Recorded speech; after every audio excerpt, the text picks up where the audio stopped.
สบายดีคลิปนี้คือการสอนหาเงินออนไลน์ฟรีนะตอนนี้1บิตคอยนี่คือเกือบ100,000 ดอลลาร์แล้วนะ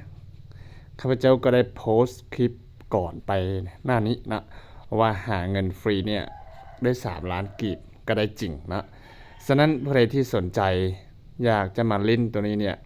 ข้าพเจ้าได้เฮ็ดคลิปวิดีโอสอนไปเรียบร้อยแล้วเด้อให้ทุกคนเข้ามาเบิ่งที่นี้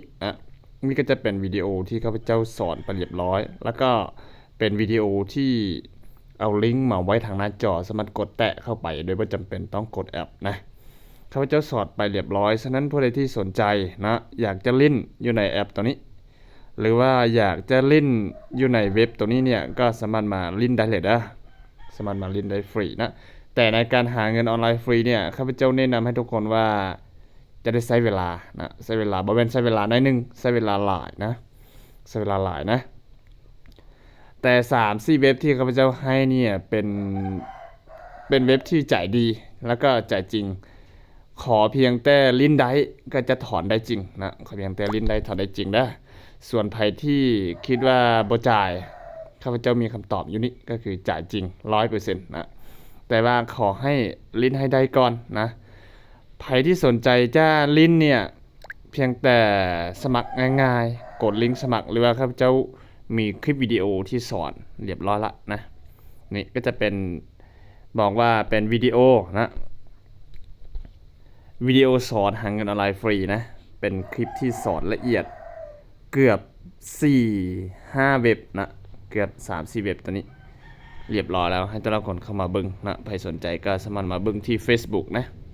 Facebook ของข้าพเจ้าก็ Smallbig Channel นะสามารถมาเบิ่งได้เด้อทุกคนถามว่าเป็นอย่างบ่สอนลง YouTube นะเพราะว่าในนี้มีเว็บหนึ่งติดลิขสิทธิ์นะติดลิขสิทธิ์นะพอที่สอนลง YouTube ปุ๊บปั๊บอันตอนใดเนี่ยทางระบบเขามีการจับนะจับทาง AI เขาจับเก่งก็เลยว่าบล็อกทาง YouTube นะให้เฉพาะช่องของเขาเป็นช่องที่เปิดเผยได้ส่วนช่องอื่นๆที่เป็นสมาชิกทั่วไปบ่สามารถที่จะรีวิวเว็บของเขาได้นะฉะนั้นข้าพเจ้าก็เลยว่าโพสต์อยู่ใน Facebook เอาใครสนใจสามารถมา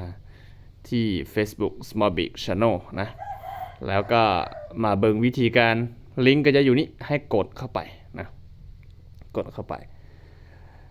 เป็นการหาเงินบิตคอยแล้วก็อีเธเรียมนะหากว่าไผที่หาได้เนาะแล้วบ่มีบอนขายเด้อข้าพเจ้าหับซื้อนะหับซื้อแต่ว่าต้องแม่นถอนเข้ากระเป๋าของตนเองก่อนจึงจะโอนมาข้าพเจ้าบ่ได้หับถอนนะแต่ว่าหับซื้อเด้อหับซื้อก็คือต้องถอนเข้าไปนิ้วในกระเป๋าของตนเองก่อนแล้วจึงจะโอนมานะส่วนการหับถอนเนี่ยลิ้นได้แล้วก็เอาที่อยู่ของข้าพเจ้าไปวางอยู่ในเว็บแล้วถอนนะแบบนี้คือบ่หับถอนนะบ่หับถอนแต่ว่าหับซื้อเด้อใครที่มีนะอีเธเรียมแล้วก็บิตคอยเนี่ยหับซื้อนะราคาค่อนข้างสูงแล้วเด้อตอนนี้นะราคา1บิตคอยเนี่ยเกือบ$100,000นะ2ตื้อกว่านะ2ตื้อกว่ากีบต่อ1บิตคอยถือว่าโคตรแพงนะแต่ว่าบ่จำเป็นจะลิ้นให้ได้1บิตคอยก็ได้นะลิ้นได้ 0.0001 ก็ได้สามารถถอนได้เลยนะโอเคคลิปนี้มาบอกให้ทุกคนเท่านี้ก่อนนะเพียงแต่ง่ายๆมาสมัครแล้วก็ติดตั้งลิ้นชั่วโมงละครั้งนะบางเว็บก็มื้อละครั้งก็สามารถหาได้เงินฟรีนะอาจจะใช้เวลาดนพอสมควรนะข้าพเจ้าก็ใช้เวลาหลายเดือนอยู่แต่ว่าก็เก็บสะสมได้จริงนะ